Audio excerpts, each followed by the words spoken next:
Hello বন্ধুরা, আসসালামু আলাইকুম। সবাই কেমন আছেন? আলহামদুলিল্লাহ আমি ভালো আছি। আবারও হাজির হলাম আমার নিত্যদিনের ব্লগ নিয়ে। আজকের ব্লগ হচ্ছে আমড়া দিয়ে চিংড়ি মাছ রান্না করছি। এটা কিন্তু খুবই মজার খাবার। চিংড়ি মাছ দিয়ে আমড়া রান্না করলে টক টক সেই মজা। তো কিভাবে রান্না করছি শেয়ার করতে আসছি, সঙ্গে থাকুন, দেখতে থাকুন। প্রথমে একটা ডেকচি নিয়েছি, এখানে অল্প তেল দিয়েছি। তারপরে হচ্ছে পেঁয়াজ রসুন পরিমাণ মতো দিয়ে এগুলো নেড়ে চেড়ে লাল করে ফেলবো। এখানে কাঁচামরিচ সহ অ্যাড করছি।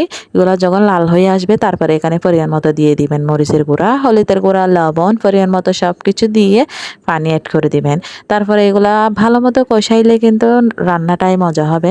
তো একটু ভালো মতো কষাই ফেলবেন, ভালো মতো নেড়ে ছেড়ে এগুলা ভালো মতো কষাই ফেললে এই মশলার গন্ধটা চলে যায়, সেজন্য কষাই ফেলবেন। কষানোর পরে এবারে অ্যাড করে দিবেন আমরা আর চিংড়ি মাছ কেটে রাখছি ওইগুলা গুলা দিয়ে অল্প কিছুক্ষণ আবার কষিয়ে ফেলবেন। আমার কিন্তু জিভে রস চলে আসতেছে, এরকম কথা বলতে পারতেছি না। এগুলা খাইছি যে অনেক দিন হয়েছে, ইচ্ছে করতেছে আবার খাই। আমরা দিয়ে কিন্তু চিংড়ি মাছটা সেই মজা লাগে। তো বন্ধুরা কীরকম হলে অবশ্যই কমেন্টের মাধ্যমে জানাবেন। ভালো লেগে থাকলে সবাই লাইক কমেন্ট শেয়ার করে দিবেন, বেশি বেশি সাপোর্ট করবেন। আপনারা আমার আইডিটা দয়া করে ফলো করে দিবেন। এইটা হচ্ছে ফাইনাল লুক। তো আপনারা ভালো থাকবেন, সুস্থ থাকবেন। পরবর্তী ব্লগ নিয়ে আবারও হাজির হব। আল্লাহ হাফেজ, টাটা, বাই বাই।